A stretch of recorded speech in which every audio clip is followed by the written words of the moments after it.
The cargo ship fell through the clouds like a wounded bird. Sam Porter pulled hard on the controls, but nothing responded. Every warning light on the console flashed red, and the engine made a terrible grinding sound that told him everything he needed to know. He was going down, and there was nothing he could do to stop it. The planet below was called. Sam had only heard stories about it during his years as a freight pilot. The locals said it was home to creatures that looked like dragons from old Earth legends. Intelligent beings with scales and wings and eyes that could see into your soul.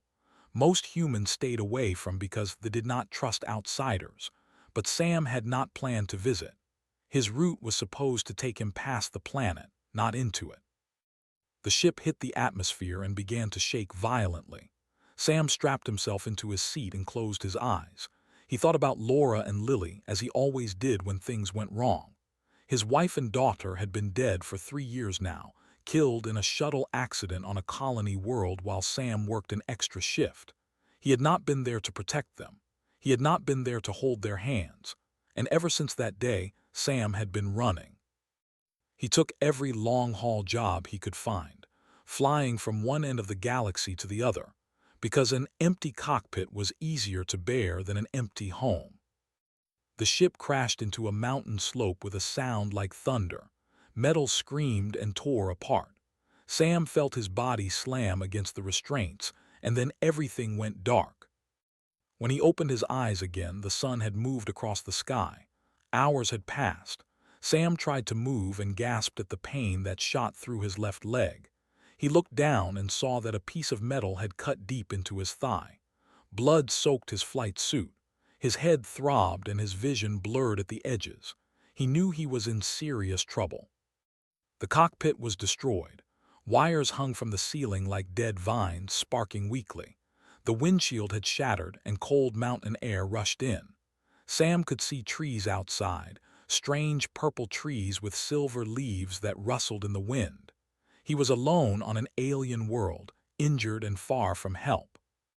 He tried to reach the emergency beacon on his belt, but his arms would not cooperate. His fingers felt numb and clumsy. The blood loss was making him weak. Sam let his head fall back against the seat and stared at the sky through the broken windshield. It was a pale orange color, like a sunset that never ended. He wondered if this was how it would end. Alone on a mountain, bleeding out in the wreckage of his ship, part of him felt almost relieved. He had been so tired for so long. Maybe it was time to stop running. A sound reached his ears, something moving through the debris outside the ship. Sam turned his head slowly and saw a small shape climbing through the shattered windshield. At first he thought it was some kind of lizard, but then it spread its wings and he understood. It was a dragon. A baby dragon, no bigger than a house cat, with copper-colored scales that shimmered in the fading light. Its eyes were golden and bright, and they stared at Sam with a mixture of fear and curiosity. The little creature froze when Sam looked at it. For a long moment, neither of them moved. Sam had no weapon, and even if he did, he would not have used it. There was something in those golden eyes that reminded him of his daughter, that same innocent wonder, that same cautious hope. Sam tried to speak, but his throat was dry and his voice came out as a croak. The baby dragon tilted its head at the sound. It took a small step forward, then another. Its tiny claws clicked against the metal floor of the cockpit. Sam watched it approach, too weak to do anything else. The dragon stopped at his side and looked up at him. Then it did something that surprised Sam more than anything else that had happened that day. It pressed its small body against his arm and made a soft chirping sound, like a bird calling for its mother. Sam felt tears prick at his eyes. He did not know why this tiny creature had come to him, but he was grateful for its presence. He was not alone anymore. The night came quickly on. The temperature dropped and Sam began to shiver. His wound still bled, though more slowly now. He drifted in and out of consciousness, never fully asleep but never fully awake either. And through it all, the baby dragon stayed by his side. At some point during the night, Sam felt warmth spreading across his chest. He opened his eyes and saw that the little dragon had curled up on top of him, its small body radiating heat like a living furnace. It was keeping him warm, saving his life. Sam lifted his hand with tremendous effort and placed it gently on the dragon's back. The scales were smooth and warm under his palm. The creature stirred at his touch but did not move away. Instead, it pressed closer and made that soft chirping sound again. Sam found himself talking to it, his voice barely above a whisper. He told it about Laura and how she used to sing in the morning while making breakfast. He told it about Lily and how she would climb into his lap and demand stories about space pirates and alien worlds. He told it things he had never told anyone, secrets he had kept locked inside his heart for 3 long years. The baby dragon listened. Sam could see the understanding in its golden eyes, even though he knew it could not comprehend his words. But it did not matter. For the first time since the funeral, Sam did not feel completely alone. When morning came, Sam was still alive. His leg had stopped bleeding, though it throbbed with a dull, constant pain. The baby dragon had not moved from its spot on his chest. It looked up at him with those golden eyes, and Sam could have sworn he saw relief in them. He needed water, he needed food, he needed medical attention, but most of all, he needed to get out of this wreckage and find help. Sam looked at the little dragon and managed a weak smile. He did not know what would happen next. He did not know if he would survive another day on this strange world. But he knew one thing for certain. He was not going to give up. Not anymore. This tiny creature had chosen to stay with him when it could have run away. It had kept him warm through the freezing night. It had given him a reason to keep fighting. Sam owed it that much. He owed himself that much. The baby dragon chirped and spread its small wings, and Sam felt something stir in his chest that he had not felt in years. Hope. 3 days passed on the mountain. 3 days of pain and hunger and slow recovery. Sam managed to pull himself out of the wreckage on the second morning, dragging his injured leg behind him. He found a stream nearby where he could drink, and the baby dragon brought him small animals it had caught. The meat was tough and strange, but Sam ate it anyway. He needed strength if he was going to survive. The little dragon never left his side. Sam started calling her Ember because of the warm copper color of her scales and the heat that radiated from her body. She seemed to like the name, chirping happily whenever he used it. She was young, that much was clear. Her wings were too small to carry her very far, and she moved with the clumsy energy of a child still learning how to use its body. But she was smart. Smarter than any animal Sam had ever encountered. On the 3rd day, Sam felt strong enough to walk. His leg still hurt terribly, but he had fashioned a rough bandage from strips of his flight suit and found a branch to use as a crutch. He could not stay at the crash site forever.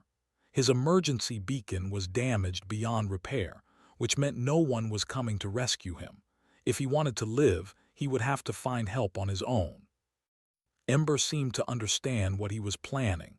She circled around him excitedly, then ran ahead a few steps and looked back, as if urging him to follow. Sam watched her with amazement. It was almost like she knew where to go. He decided to trust her. What choice did he have? They traveled slowly through the purple forest.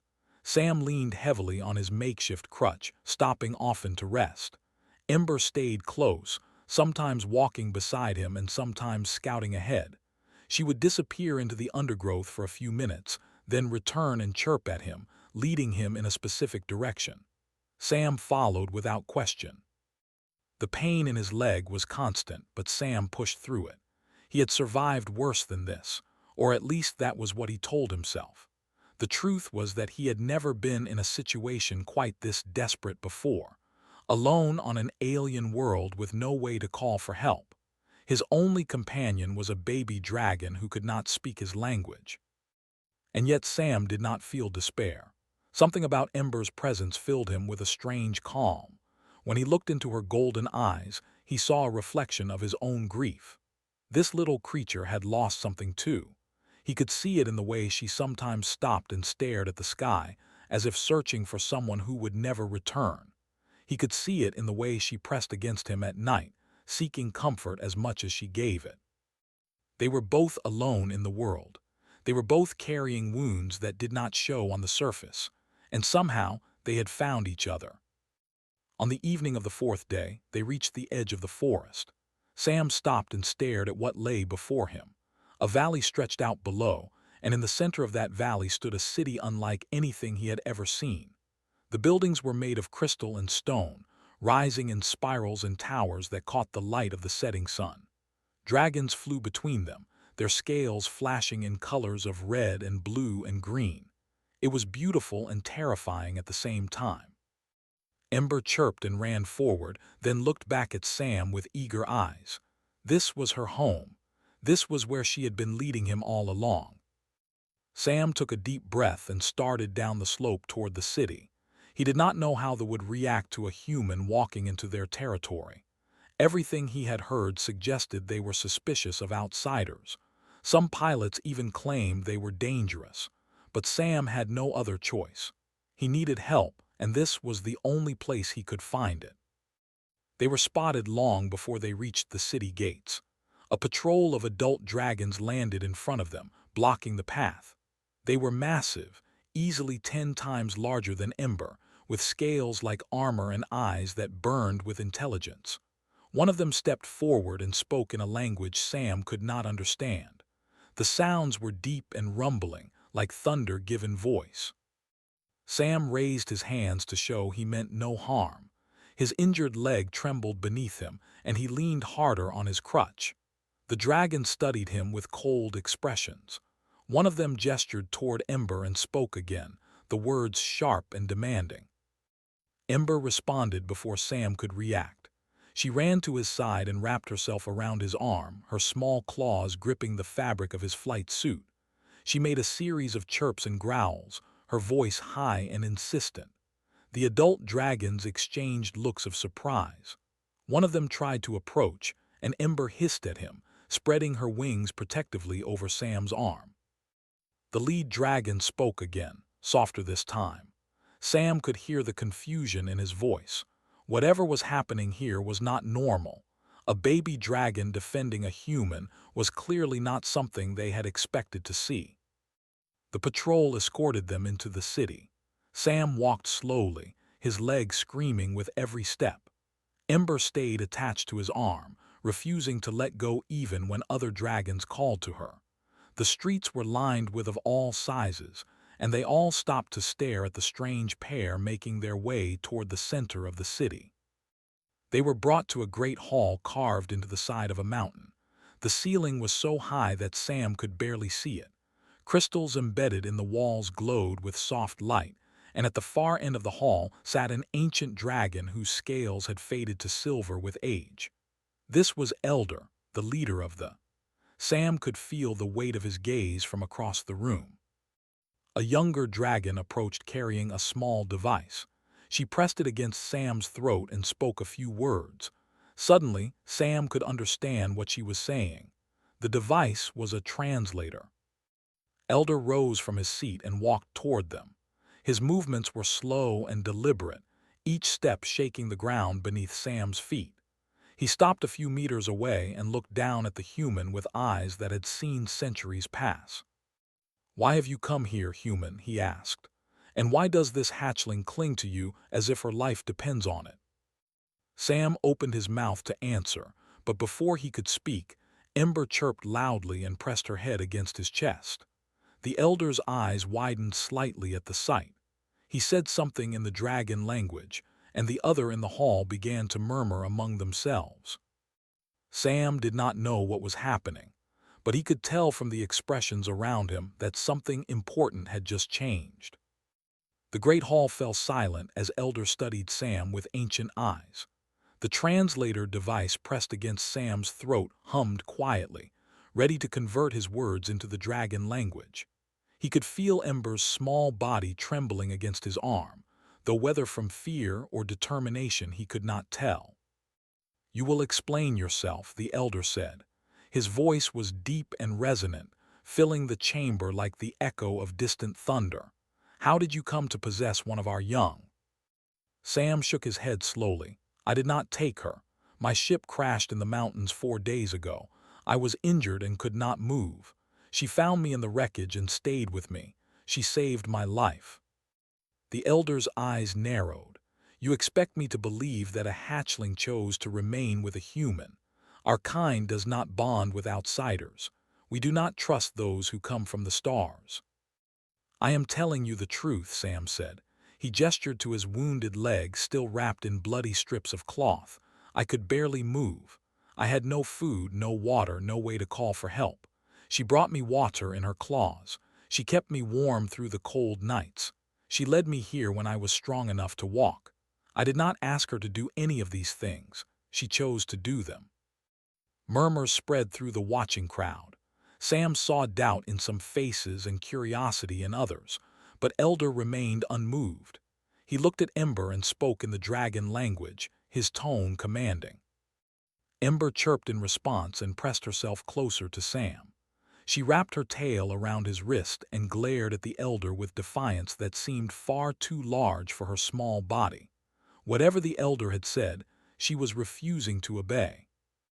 The Elder's expression shifted. For a moment, Sam thought he saw surprise flash across that ancient face. The Elder spoke again, softer this time, and Ember answered with a series of chirps and growls. A conversation passed between them that Sam could not understand, but he could read the emotion in it. Ember was pleading for something, defending him. When the conversation ended, the Elder stood in silence for a long moment. Then he turned to address the crowd in their language. Sam heard gasps and whispers spread through the hall. Dragons leaned toward each other, speaking in urgent tones. Something had changed, but Sam did not know what. The Elder looked at Sam again. His eyes had lost some of their coldness. "What is your name, human?" "Sam Porter," Sam answered. "I am a cargo pilot. I meant no intrusion into your territory. I only want to repair my ship and leave in peace." The Elder shook his massive head slowly. "I do not think you understand what has happened here, Sam Porter. This hatchling has formed a bond with you, a soul bond. It is the most sacred connection that exists among our kind." Sam frowned in confusion. "A soul bond, what does that mean?" "Among the Elder explained, our young choose their companions when they reach a certain age. They sense something in another being that calls to them, a matching of spirits, a connection that transcends words or thought. Once this bond is formed, it cannot be broken. The two souls become intertwined for life." Sam looked down at Ember, who gazed back at him with those golden eyes. He felt something stir in his chest, a warmth that had nothing to do with the heat of her body. "Are you saying that she chose me, as her companion?" The Elder nodded gravely. "But there is something you must understand. Our hatchlings do not bond with just anyone. They are drawn to those who carry what we call a wounded heart, those who have suffered great loss, those whose grief runs so deep that it echoes across the spirit realm." Sam felt his breath catch in his throat. The words hit him like a physical blow. He thought of Laura. He thought of Lily. He thought of 3 years spent running from an empty home and an emptier heart. "She sensed your pain," the Elder continued. "She felt the wound in your soul and it called to her own.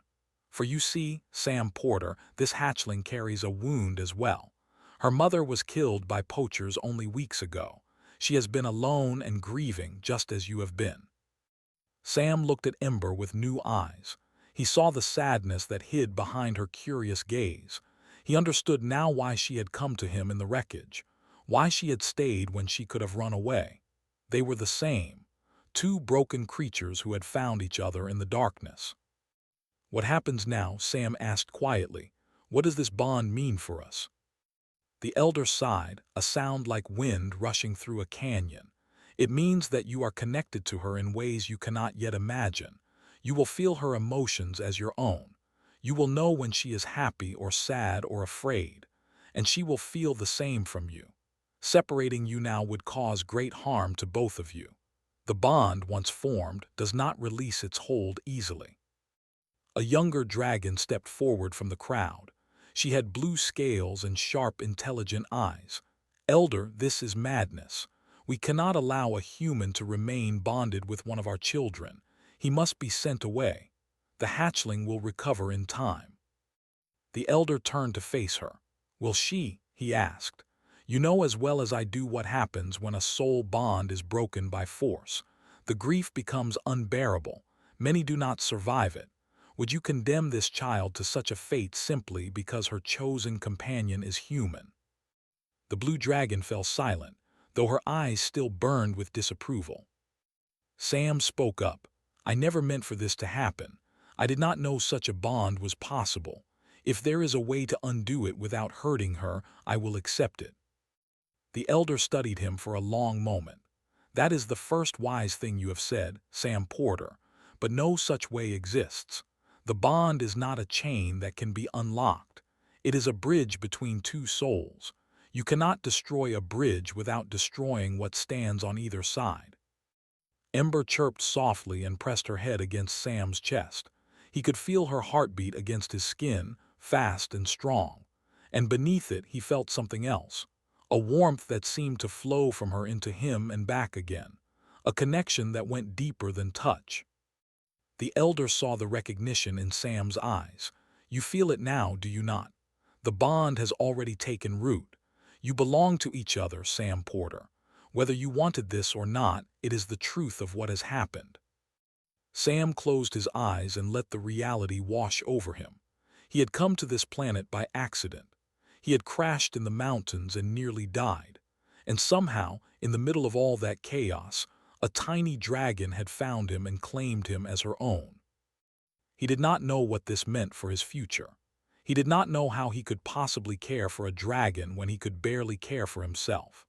But as he felt Ember's warmth against his chest and sensed her presence in some deep corner of his mind, Sam knew one thing for certain. He was not alone anymore, and neither was she. Elder led Sam to a smaller chamber away from the crowded hall. The room was warm and quiet, lit by glowing crystals that pulsed with soft golden light. Cushions made from some kind of woven plant material covered the floor, and the walls were carved with images of dragons flying through starlit skies. It was peaceful here, safe. Sit, the elder said, lowering himself onto a large cushion with the careful movements of someone who had lived a very long time. Your leg needs rest, and we have much to discuss. Sam lowered himself to the ground with a grunt of pain. Ember immediately climbed into his lap and curled up, her tail wrapping around his wrist like she was afraid he might disappear. The elder watched this with eyes that had grown thoughtful. Tell me about your wound, the elder said, not the one on your leg, the one inside. Sam felt his chest tighten. He had not spoken about Laura and Lily to anyone in 3 years. He had buried that pain so deep inside himself that he sometimes wondered if it was still there at all. But he could feel Ember stirring in his lap, and through the strange new connection between them, he sensed her curiosity, her concern, her desire to understand. I had a family once, Sam said quietly, a wife named Laura and a daughter named Lily. They were everything to me. The reason I got up in the morning, the reason I worked so hard at a job that kept me away from home for months at a time. I wanted to give them a good life. I wanted to give them everything. The elder said nothing. He simply listened with the patience of centuries.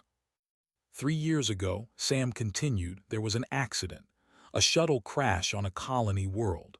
Laura and Lily were traveling to visit her parents. I was supposed to go with them, but I took an extra shift at work. I thought the money would help us buy a bigger home. I thought I had plenty of time to spend with them later. His voice cracked on the last word. Ember pressed her head against his chest and made a soft, whimpering sound. They died, Sam said, both of them. The shuttle lost power during descent and crashed into a mountain. There were no survivors. I was not there to protect them. I was not there to hold their hands. I was sitting in the cockpit of a cargo ship 1,000 light years away, counting credits that suddenly meant nothing at all. The tears came then. Sam had not cried since the funeral. He had locked that grief away because he feared that if he let it out, it would consume him entirely. But now, with Ember's warmth against his chest and the elder's patient gaze upon him, He could not hold it back any longer. He wept for Laura, who used to sing in the morning while making breakfast. He wept for Lily, who would climb into his lap and demand stories about space pirates and alien princesses. He wept for the life he had lost and the future that would never be. 3 years of unshed tears poured out of him in that quiet chamber, and he did not try to stop them. Ember began to cry too. Sam could feel it through their bond. Her small body shook with sobs that matched his own. She did not understand his words, but she understood his pain. She felt it as clearly as if it were her own. And in that moment, Sam realized something important. This tiny creature had lost her mother only weeks ago. She had been alone and grieving just like him. When she found him in the wreckage of his ship, she had not just found a wounded stranger. She had found someone whose heart was broken in the same way hers was. Two orphans of the universe, separated by species but united by sorrow. Sam held her close and let them grieve together. The elder watched in silence, his ancient eyes glistening with something that might have been tears of his own. When the crying finally stopped, the elder spoke again. His voice was gentle now, stripped of the suspicion that had colored it before. "I was wrong about you, Sam Porter. When I first saw you in my hall, I thought you were like the others who come from the stars. Greedy, selfish, incapable of understanding what truly matters. But I see now that you carry a depth of feeling that rivals our own." Sam wiped his eyes with the back of his hand. "What do you mean?" The elder leaned forward. "Our kind has studied humans for many cycles. Your people spread across the galaxy so quickly. You build ships and colonies and empires with a speed that amazes us. But we always believed that this speed came at a cost. We thought that humans moved so fast because you felt so little, that your hearts were shallow and your bonds were weak." He shook his great head slowly. "I was wrong. Your hearts are not shallow, they are deep enough to drown in. You feel just as strongly as we do. Perhaps more so, you simply hide it better." Ember chirped and looked up at Sam with those golden eyes. Through their bond, he felt her emotions wash over him. Gratitude, affection, and something else. Something that felt like the beginning of love. The elder continued. "This hatchling sensed the truth of you when no one else could. She looked past the surface and saw the wounded soul beneath. That is why she stayed with you. That is why she bonded with you. Because she knew that you would understand her pain and she would understand yours." Sam stroked Ember's scales gently. He could feel her contentment flowing through the bond like warm water. "She trusts me," he said. "I do not know why, but she trusts me." "Because trust is built on understanding," the elder replied.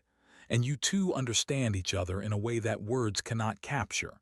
You have both lost something precious. You have both been wandering alone in a dark universe, searching for something to hold onto. And now you have found each other." Sam looked down at the tiny dragon in his lap. She had saved his life on that mountain. She had kept him warm and fed and guided him to safety. And in return, he had given her something she needed just as badly. A companion who understood her grief. A soul to share her burden. "What happens now?" Sam asked. The elder rose slowly to his feet. "Now you must decide what kind of life you want to build. The bond cannot be broken, but that does not mean you must stay here on. Ember can go wherever you go. The choice belongs to both of you." Sam thought about his ship, broken on a distant mountainside. He thought about the endless cargo runs and the empty cockpit, and the nights spent drinking alone in station bars. He thought about the life he had been living for 3 years, a life of running, a life of hiding from the pain that had finally caught up with him. He did not want that life anymore. "I think I need to stop running," Sam said quietly. "I think I need to find a home again." Ember chirped happily and spread her small wings. Through the bond, Sam felt her joy wash over him like sunlight breaking through clouds. For the first time in 3 years, he smiled. The days that followed changed everything. The council of met to discuss what should be done with Sam Porter, the human who had accidentally bonded with one of their young. Some argued that he should be sent away. Others demanded that Ember be separated from him by force, regardless of the consequences. But Elder spoke in Sam's defense, describing what he had witnessed in that quiet chamber. The tears, the grief, the depth of feeling that proved humans were not the shallow creatures they had believed. In the end, the council reached a decision. Sam would be allowed to stay on if he wished. His ship would be repaired by engineers as a gesture of goodwill, and Ember would remain with him wherever he chose to go. The bond would be honored, not broken. Word of what had happened spread quickly. Within days, dragons from distant settlements came to see the human who had formed a soul bond with a hatchling. They studied Sam with curious eyes and asked him questions through the translator device. What was Earth like? How did humans grieve their dead? Did he truly feel the bond as strongly as Ember did? Sam answered as honestly as he could. He told them about Earth's blue oceans and green forests. He told them about human funerals and the way his people gathered to share memories of those who had passed. And he told them about the warmth he felt in his chest whenever Ember was near, the sense of her presence in his mind like a second heartbeat. The dragons listened with growing fascination. Many of them had never spoken to a human before. They had only heard stories, most of them negative. Humans were greedy. Humans were destructive. Humans could not be trusted. But Sam did not fit those stories. He was kind and patient and clearly devoted to the tiny dragon who never left his side. Slowly, attitudes began to change. The fear and suspicion gave way to curiosity and respect. Some dragons even began to wonder if they had been wrong about humans all along. If one human could bond so deeply with a child, perhaps others could too. Perhaps the two species had more in common than anyone had realized. Sam's ship was repaired within 2 weeks. The engineers were skilled beyond anything he had ever seen. They not only fixed the damage from the crash but improved the engines and navigation systems until the old cargo vessel ran better than it had in years. When Sam saw the finished work, he could barely recognize his own ship. He stood in the valley below the Crystal City, looking at the vessel that had carried him across the galaxy for so long. Ember perched on his shoulder, her small claws gripping his flight suit. She could feel his emotions through the bond, the uncertainty, the sadness, the hope. "You do not have to leave," Elder said. He had come to see Sam off, along with dozens of other dragons who had gathered to witness this moment. "Can be your home now." Sam nodded slowly. "I know, and I think it will be, but I need to make one more trip first. I need to visit a place I have been avoiding for 3 years." The elder understood without further explanation. "Go then, do what you must. We will be here when you return." Sam climbed into the cockpit of his ship with Ember still on his shoulder. She chirped nervously as the engines hummed to life, but she did not try to flee. She trusted him completely. She would go wherever he went. The journey took several days. Sam traveled across star systems he had passed through dozens of times before, but this time the trip felt different. He was not running anymore. He was finally going home. The colony world where Laura and Lily had died looked the same as it always had. Green hills rolled toward distant mountains, and a small city sat nestled in a valley much like the one on. Sam landed his ship outside the city limits and walked to the cemetery where his wife and daughter were buried. Their graves were simple, 2 stones side by side, covered in flowers that the local community had been placing there for years. Sam had paid for a memorial service but had never visited. He had never been able to face it, until now. He sat down on the grass between the stones and placed Ember in his lap. She looked up at him with those golden eyes, and through their bond he felt her quiet support. She was here. She was with him. He did not have to do this alone. Sam began to talk. He told Laura about the crash and the dragon who had saved his life. He told Lily about Ember's copper scales and golden eyes, and how she reminded him so much of his daughter. He told them both about the soul bond and the council and the decision he had made to stop running and start living again. He cried again, but this time the tears did not feel so heavy. This time they felt like release. "I am not forgetting you," Sam whispered. "I could never forget you, but I have to move forward now. I have to find a reason to keep going, and I think I finally have." Ember chirped softly and pressed her head against his chest. Through the bond, Sam felt her love wrapping around him like a warm blanket. She could not replace what he had lost. She would never try, but she could walk beside him into whatever came next. Sam stayed at the graves until the sun began to set. Then he rose, placed a single flower on each stone, and walked back to his ship. The journey felt shorter this time. When Sam landed in the valley below the Crystal City, he found Elder waiting for him. The ancient dragon studied him with knowing eyes. "You found what you were looking for," the Elder said. "It was not a question." Sam nodded. "I said goodbye. I should have done it years ago." "Grief takes its own time," the Elder replied. "The important thing is that you found your way through it, and you did not have to do it alone." Sam looked at Ember, who had climbed onto his shoulder again and was chirping happily at the sight of her home. "No," he said, "I did not."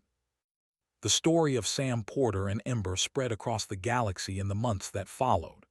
Other species heard about the human who had bonded with a dragon and wondered if such connections might be possible for them too. Diplomats and scientists traveled to study the bond and learn from it. The once isolated and suspicious began to open their world to visitors. And at the center of it all stood a human man and a small copper dragon, proof that even the deepest wounds could heal if you found the right soul to share them with. Sam never forgot Laura and Lily. He carried their memory with him every day. But he had found a new family now, a new home, a new reason to face each morning. Sometimes, late at night, Sam would sit at the edge of a cliff overlooking the valley and tell Ember stories about his wife and daughter. The little dragon would listen quietly, her golden eyes reflecting the starlight. And through their bond, she would share her own memories of her mother. The warmth of her scales, the sound of her voice, the safety of her wings. They grieved together, they healed together, and they faced the future together, two wounded souls who had found each other in the darkness and discovered that they were stronger as one than they had ever been alone. That was the lesson Sam Porter learned on. That was the truth Ember had known from the moment she found him in that broken ship. Love does not replace what is lost, but it gives you the strength to carry it forward. And sometimes that is enough.